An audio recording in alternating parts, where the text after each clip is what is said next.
Until the elections in January, I feel like each and every match is going to feel difficult to get through and you're almost waiting for that moment. So win or lose, the club is going to continue to be in a state of panic on and off the field, regardless of what the result is. But against a team like Levante, who are in the relegation fight at the moment, Barcelona need those 3 points because even if this season is lost and trophies won't come, you have to get the 3 points in matches like this at home against a team like Levante so that you can at least get a Champions League spot. Because coming into this one, Koeman has been making some history. His 4 wins, 2 draws, and 4 losses in the Liga is the worst start for a Barcelona manager in his first 10 Liga matches since Rinus Michels in 1971, where he had 2 wins, 3 draws, and 5 losses.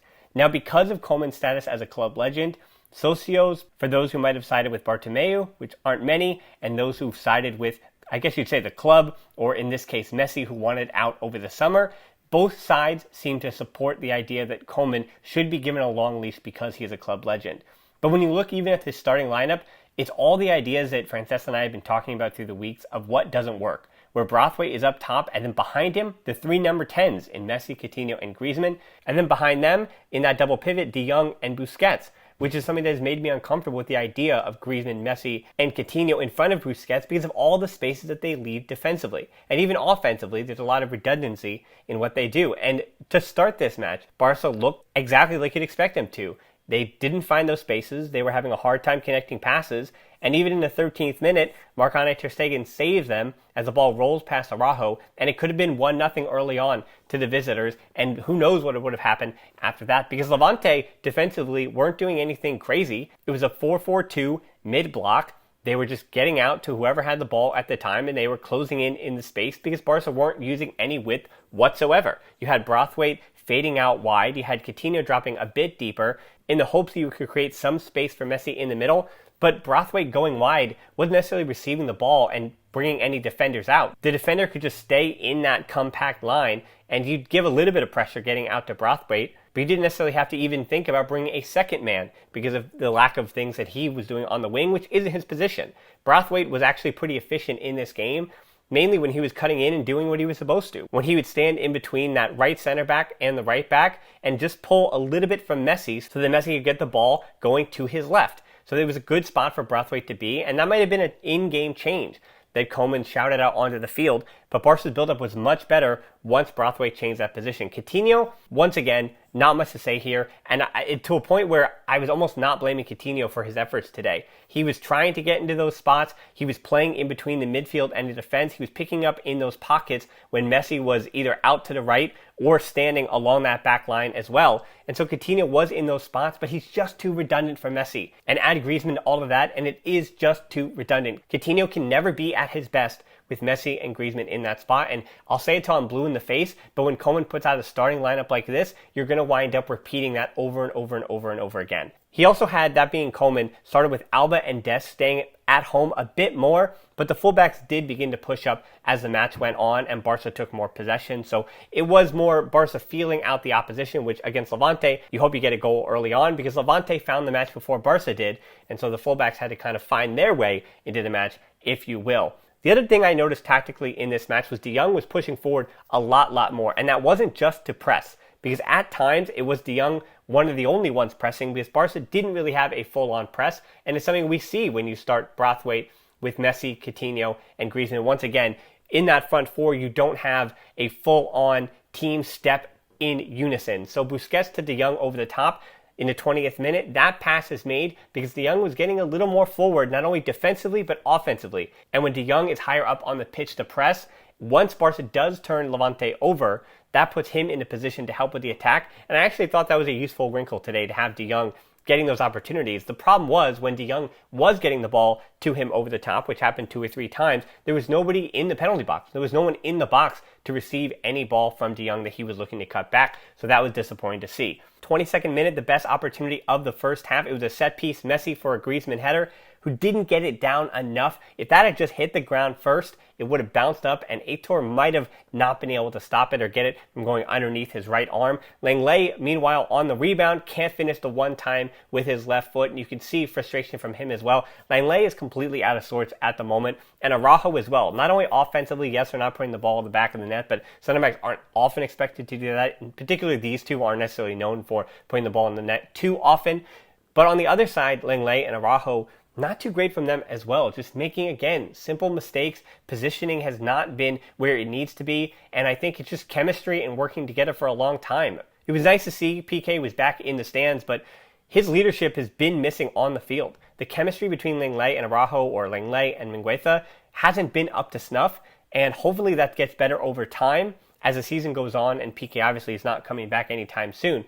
So I'm hoping the chemistry does improve. The only other note in that first half was in the 34th minute, certainly a penalty shout for Messi. For me, this is a penalty. Pulling the shirt, pulling him to the ground. If Messi goes down just a foot before going out of bounds and sells that a bit, easily a penalty, but Messi's desire not to go down. I also think his low center of gravity actually makes it more difficult for Messi to go down without potentially hurting himself in that situation. So I think there's actually a good reason why Messi doesn't go down for his own safety. But it's easily a penalty. I think VAR not only needed to look at this, but I think Levante, they would have had a counter argument because Messi, again, didn't go down and their shirt pulling all the time. But he had just too much of that shirt. And once again, if Messi had sold it even the slightest bit, that winds up being a penalty. So disappointing to see. I'm not saying that Barca need to get all the calls, but they're creating so many chances, and some of these should be penalties. And it's, again, I understand the narrative, and I understand people are just going to be nihilists and say, well, of course, Real Madrid have VAR on their side, and Barcelona do not. They never have that. Sure, you can say that that's true, but in 2020, when everything is online, when there's pictures, freeze frames of every single moment, these things have got to be called. And I think regardless of where the bias may stand, that bias needs to change when you have the millions and millions of eyes on these things. Even though Messi didn't get the call there, it was nice to see Messi find this match. He not only was giving it what he had, but he popped up quite a bit to start the second half, getting on the ball, getting touches, getting his shots off. And even though it felt like that goal might not come from Messi, it was nice to see that he was getting on the ball. Barca did continue to improve their attack in the 58th minute when Pedri came on for Busquets, and I know the cries, why wasn't Riqui Puig in this match once again? I'm going to be hardline with this once more. It's not Pedri versus Puig, but Coutinho, based on form alone, should be the one not playing instead of Puig. Pedri has deserved his minutes, and even in the 58th minute when he came on, he was more direct, lively, coming central, and being, again, more direct with his attempts than Busquets was. In the 63rd minute, Barca get a good chance because of Pedri and his movement. As much as you might think that the middle of the pitch, because of all the names I mentioned, would be too crowded, Pedri's movement off the ball as well as on the ball are so helpful to freeing up those spaces. And Pedri's movement and working off of those more senior players is what creates those pockets of space. That's something that Coutinho does not do. He does not move off the ball well enough. Neither does Griezmann. And those are the problems, and that is why things get stagnant. So Pedri's movement for me is what opened up this Barca attack in terms of their space on the field a ton. Because when Pedri came on, that pushed Coutinho out wide, but he then comes off a few minutes later, 69th minute, for Trincao, who started on the left instead of his regular right side, but before long he went back to the right. Trincao, I know he's one-footed, that's how he is at the moment. He still has a lot to learn and a lot to grow with. So seeing him on the left didn't really make much sense. Quickly he's moved over to the right. But Barca was building, and they've oftentimes this season have deserved a goal and have not gotten it, but this time they do get the goal they deserved.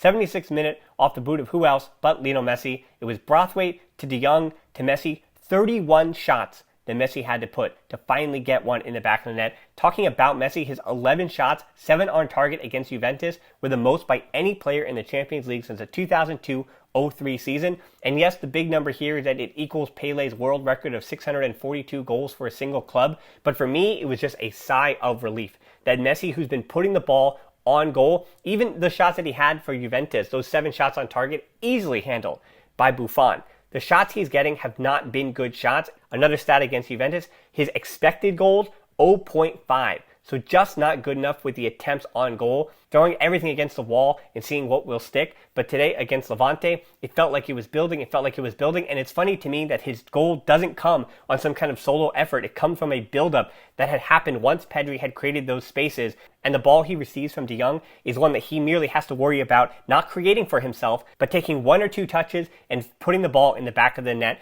And it's Messi, he feels like he has to create and finish those chances, and this one he just had to finish, so it's a good Barcelona goal. And I really am hoping that, I know one goal might not matter, but I really do hope that this open play goal takes a bit of that weight off his back as he's had this week against Cadiz and Juventus. Now closing this out, Umtiti came on in the closing minutes for Griezmann. Way too nervy to end this match for Barcelona, but still Umtiti helping to close things down late, and they get the job done. I have to mention as well, because people have been saying that every time a goalkeeper plays against Barcelona, they play the greatest match ever, and they play like prime Marc-Andre ter Stegen, prime Manuel Neuer. But Levante's Aitor Fernandez recorded 12 saves tonight, the most by a goalkeeper in the top 5 leagues this season, and most by a goalkeeper in a Liga Match since Reina had 14 against Barcelona last December the 7th. So just over a year ago, when a goalkeeper last had this many saves in the Liga. So if your eyes were telling you that this goalkeeper is standing on his head and he's playing incredible, okay, this time I'll give it to you. Levante's Aitor Fernandez was playing out of his mind. And as I said, Levante wanted to play for the draw, and because of Messi, they didn't get it. So the narrative will once again be Messi saves Barcelona, who are now 19 of 19 at home against Levante all time. But for me, the important thing is that the 3 points happened. As much as you felt frustration and that everything is lost and it's a lost season, and as much as you were disappointed by everything leading up to that 76-minute goal, because it was scored, Barca got the 3 points and they move on. They've got Real Sociedad midweek, and you get a result there, and you continue to climb your way up the Liga table. Not to win the title, but to at least turn things around, and as we continue with each match to build towards next season, you put some things together to get yourself a Champions League spot, which is what I think most fans are simply asking of the team at this point in the season. And all I'm asking for you at this point in the video is to make sure you give us a like, subscribe, and hit that bell for notifications. And as always, until next time, Forza Barca.